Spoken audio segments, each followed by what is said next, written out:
Poštovane dame i gospodo iz hrvatskih medija i posebno dubrovački, nama je velika čast i meni posebno da je večeras naš gost gospodin Kevin Spacey, poznati Oskarovac, veliki glumac i glavni gost Sarajevskog filmskog festivala u Sarajevu, čiji smo mi višegodišnji partneri.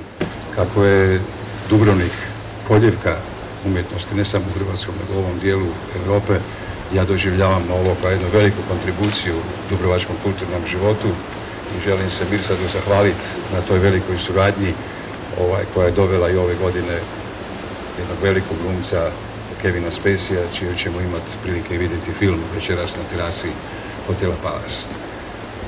Mi smo lideri u našem poslu, u hoteljerstvu, i to elitnom hoteljerstvu, kao što je gospodin Purivat i njegov tim su lideri u filmskoj umjetnosti i u festivalu. Kad ta tima zajednički rade, onda se dogodi Kevin Spacey u Dubrovniku. Ja se zahvaljujem još jedan puta gospodinu Purivatri.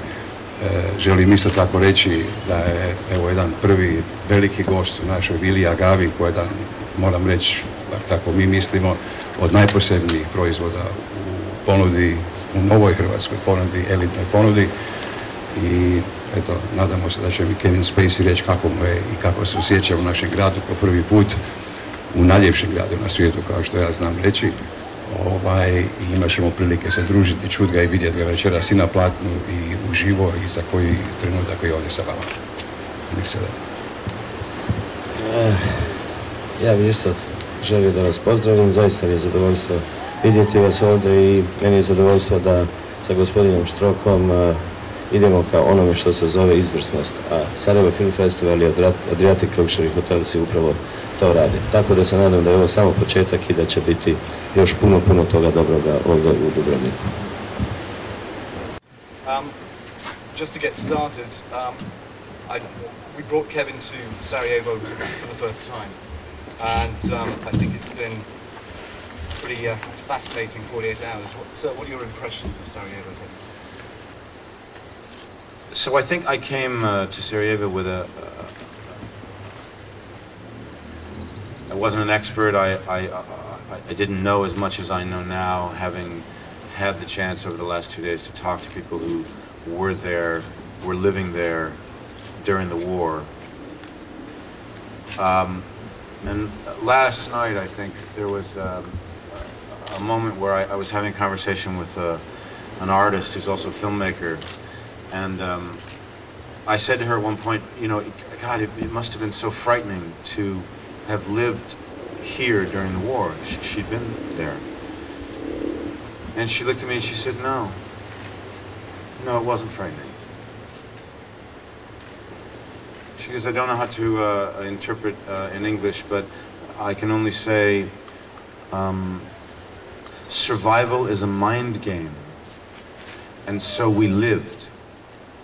And in some ways, we never had a better time in our lives because we were waking up every day not knowing what was going to happen, and we lived. And I was struck by just sort of one idea, which is that I think of tunnel, you know, you always think of someone digging a tunnel, you know, in a movie, someone's digging a tunnel to get out, to escape. And they were digging a tunnel to stay and to protect their homes and live. And so I was very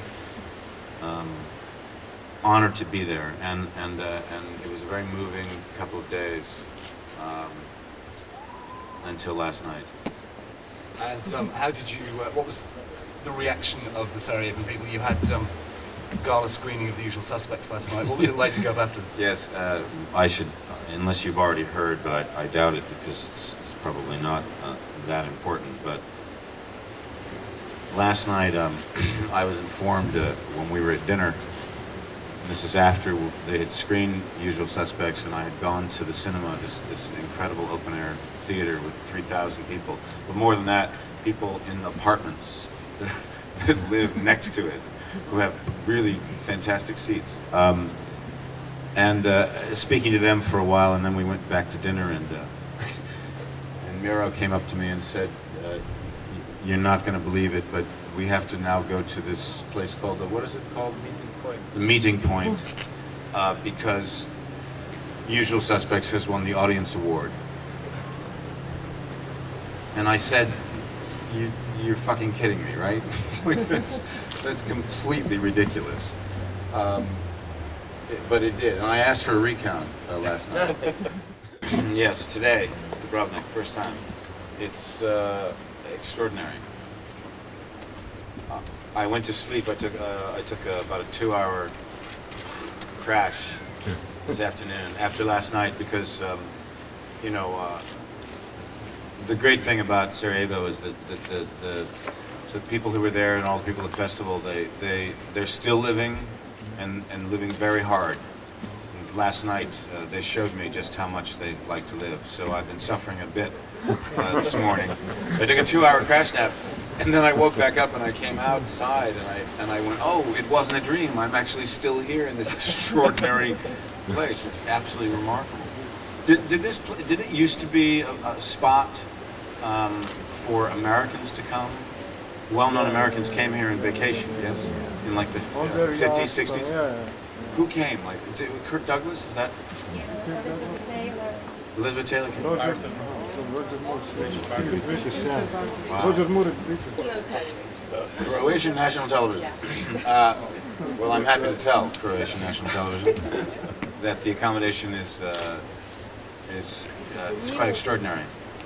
Yes, I've been told it's new.